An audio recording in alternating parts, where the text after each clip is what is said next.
Zdravím vás z medzinárodného preteku dvojčiek Trot Area na Hornej Marikovej. Spolu so mnou tu sedí Milan Gibon Popovič, ktorý je v súčasnosti reprezentačný tréner nášho Trot Area výberu. Ale hlavne tu sedí kvôli niečomu inému. Je to ťažký medzinárodný turnaj. Dneska ryba naozaj nebola aktívna, ale Milan so svojím parťákom dneska z dvojdňového turnaja sú po prvom dni prvý. Milan to naozaj potiahol, fungovalo mu to a tak som si povedal, že skúsim Milana trochu vyspovedať. Milan, čo si robil? Ako to šlo? Dneska to naozaj, ja som mal pocit, keď som pozeral tvoj bodiak, že to bol takmer rozdiel triedy a viem, že ty nad tými vecami dosť rozmýšľaš. Chceš nám niečo o tom povedať?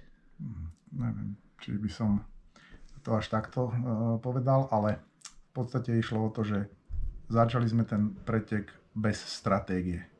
Išli sme v podstate na tom, že vyskúšame, ako bude reagovať ryba takými klasickými začiatočníckymi farbami, aké sme tu zvyknutí na tejto vode, čiže 100, 101 od Norrisu. No, prvé kolo to bolo celkom fajn, druhé začala ryba akoby slabšie reagovať, tak sme začali systematicky skúšať farebné kombinácie, ktoré by mohli priniesť proste nejakú zmenu, ktoré by mohli priniesť rybu. Nebolo to dneska o nejakej technike zdolávania alebo podoberania rýchlosti. Nebolo to potrebné, chytalo sa naozaj 1-2 ryby za kolo.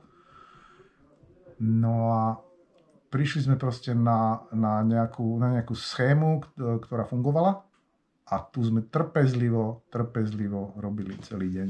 To bol ten hlavný taký spôsob, ako sa dneska dalo dopracovať k výsledkom. Ja by som len doplnil, že dneska to naozaj bolo o výsledky typu 1-0, 2-1, 1-0. Bolo to o jednej, o dvoch rybách, ale Milan si tú rybu takmer vždycky dokázal spraviť.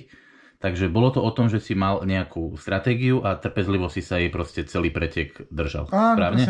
presne tak. Proste aj neznamenalo toto, vieš, každý človek, keď niečo mu proste nejde, nedostane ten záber, nemá kontakt s rybou, nemusí mať ani záber, ale ani ten ťukanec, proste nič.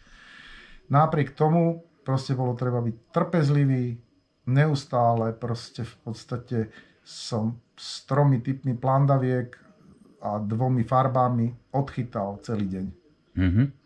Dobre, Milan, ďakujem. Ešte taká jedna drobnosť, ak chceš sa k tomu vyjadri, ak nie, tak nie. Všimol som si na tvojom stojane, že tam máš ester, nylon, floráč a máš to rozdelené hlavne medzi tieto veci. Ako si s tým pracoval? Ak teda... No, v podstate tak, že ťažšie plandavky som dával na nylon, dosť nelogicky, s tým zámerom, že keď tá ryba brala opatrne, tak necíti žiadny odpor. Je normálna logická vec, keď ty cítiš záber, cíti nejaký odpor aj ryba. Tak som sa snažil proste viesť tú plandavku tak, aby bol ten nylon previsnutý, aby tá ryba akoby chytila tú nástrahu a necítila žiadny odpor, žiadnu váhu, ničoho, čo by ju mohlo brzdiť. A sekal som v podstate nie na záber na prúte, ak to cítiš, vieš, ako to máš taký ten cvrnk do prútu, alebo sa ti prihne špička, len som videl, že sa nylon zastavil, alebo mierne napol, tak som prisekával a to bolo asi kľúčové za dnešok. Dobre, Milan, ďakujem, ja dúfam, že sa ti zajtra podarí tento náskok udržať. No, ľahké to nebude. To nie, konkurencia je tu vysoká, ale držím palce, dneska to bol naozaj perfektný výsledok. Ďakujem. Ďakujem.